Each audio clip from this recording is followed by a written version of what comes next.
रुको, अगर आप गांव में रहते हो तो ये वीडियो स्किप मत करना। हो सकता है आज तक किसी ने आपको ग्राम पंचायत के बारे में ये सच ना बताया हो।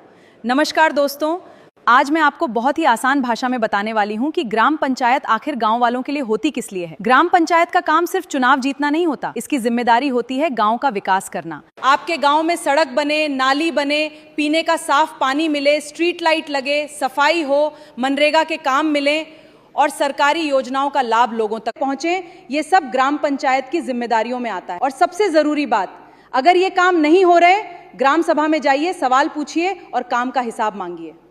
ये आपका अधिकार है। याद रखिए, जागरूक नागरिक ही मजबूत गांव और मजबूत भारत बनाते हैं। जानकारी आपको काम की लगी हो तो इस वीडियो को हर गांव तक जरूर शेयर कीजिए, कमेंट करके अपनी राय बताइए। ऐसी ही जरूरी जानकारी के लिए फॉलो कीजिए। मिलते हैं अगले वीडियो में।